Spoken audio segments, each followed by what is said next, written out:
exception handling အကြောင်းဆက်အောင်เนาะဒီခေါက်ကျွန်တော်ကုတ်မရေးပြတော့ကျွန်တော်တခါတည်းကုတ်ကိုတခါတည်းပြပြီးတော့ကျွန်တော်တခါတည်းရှင်းပါမယ်เนาะ okay အခုကျွန်တော်တို့ပထမရေးခဲ့တဲ့ကျွန်တော်တို့အရက်ဝယ်တဲ့ program လေးမှတ်မိမထင်ပါနဲ့เนาะဒီခါယောက်ျားလေးတယောက်တည်းကိုပဲပြောမယ်ယောက်ျားလေးလည်းဖြစ်ရမယ်အသက်16နှစ်ပြည့်မယ်ဆိုရင်ကျွန်တော်တို့အရက်ဝယ်လို့ရမယ်ဆိုတဲ့သဘောပေါ့เนาะ okay ကျွန်တော်တို့ဒီမှာပထမဆုံး why ဆိုပြီးတော့ true လို့ပေးလိုက်တယ်ဒီ condition ကဘာလဲဆိုတော့တောက်လျှောက်မှန်နေတော့မှာလေဟုတ်တယ်မလား condition true ပေးလိုက်ပြီးတော့ why ဆိုတာကာလပတ်လုံးမတိကျအောင်เนาะကျွန်တော်တို့ तू ကအသက်ကိုကျွန်တော်ခဏခဏရိုက်ထည့်နေပါလေဟုတ်တယ်မလားအကယ်၍သူ့အသက်16နှစ်ပြည့်သွားပြီဆိုတော့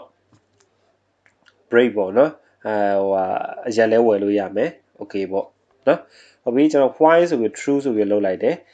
ဒီမှန်သိမြကာလပတ်လုံးပေါ့နော်ဟုတ်ပြီ try ဆိုပြီးကျွန်တော်တို့ condition ကိုစစစ်တယ်စစ်ပြီးတော့အမှ a ဆိုပြီးတော့အသက် value တခုလောက်လိုက်တယ်ပြီးတော့ integer နဲ့အုပ်လိုက်တယ် input ဆိုပြီးတော့သူ့ရဲ့အသက်ကိုတောင်းတယ်ဟုတ်ပြီဒီမှာတခုခုသာ error ရှိရင်ဒီမှာ you have entered an invalid number ဆိုပြီးတော့ပြလိုက်မယ်ဟုတ်ပြီနော်ဒီအကြောင်းတော့ error ရှိရင်ပြလိုက်မယ်အကယ်၍ error မရှိဆိုရင်ဒီကောင်ကိုဆက်လုပ်လိုက်မယ် finally အဆင့်ကိုရောက်သွားမယ် finally အဆင့်မှာ if condition နဲ့ else condition ဆိုပြီးတော့ထပ်စစ်တယ်ဒါတော့မိတ်ဆွေနားလည်ပြီးသားပါအသက်16နှစ်နဲ့လည်းညီတယ်ကြီးလဲကြီးတယ်ဆိုရင်you can buy beer ပေါ့ you can buy beer ဆိုပြီးတော့ break အုပ်ထားရနော်ဘာကြောင့်လဲဆိုတော့ကျွန်တော် program run ပြီးတော့ပြောပြမှာပေါ့နော်အဲ့လိုမှမဟုတ်ဘူးเนาะ go home ပေါ့ okay ကျွန်တော် run ကြည့်ရအောင်run လိုက်မယ် run as python run เนาะဟုတ်ပြီသူအသက်တောင်းတယ်အသက်တောင်းတော့ကျွန်တော်ဆက်ခွန်ဆိုပြီးတော့ကျွန်တော်ရိုက်လိုက်တယ်အဲ့တော့ go home ဒီမှာထပ်တောင်းတယ်လို့ဒါဘာကြောင့်ထပ်တောင်းလဲဆို while loop နဲ့သူတို့တကွင်းလုံးကြီးကိုအုပ်ထားလိုက်လို့เนาะ while နဲ့အုပ်ထားတော့သူမမှတ်မချင်းသူ့ကိုတောင်းနေတော့မှာအဲ့တော့ကျွန်တော်15ရိုက်တယ်မှားတယ်16ရိုက်တယ်မှားတယ်18ရောက်19သာဆိုရင်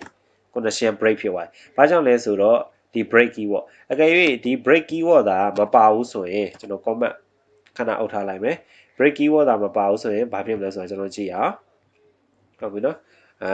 19ဆိုပြီးကျွန်တော်ရိုက်လိုက်တယ်။အသက်အောက်မှာထပ်တောင်းနေတွေ့လား။ဒါဘာကြောင့်လဲဆိုတော့ while loop ကြောင့်နော်။ဒီ condition မှန်တော့ရက်ပါဆိုရင်တော့ဟိုပါပဲတုံးလိုက်မယ် break ဆိုပြီးတော့ထည့်ပေးလိုက်ရုံပဲเนาะ okay အဲ့တော့ကျွန်တော်ပြန် run ကြည့်အောင်အသက်20နှစ်ဆိုပြီးထည့်ကြည့်လိုက်မယ် okay you can buy beer ဆိုပြီးတော့ condition ကို break လုပ်လိုက်တယ်เนาะ okay အားလုံးပဲနားလည်မယ်ထင်ပါတယ်လွယ်လွယ်လေးပါ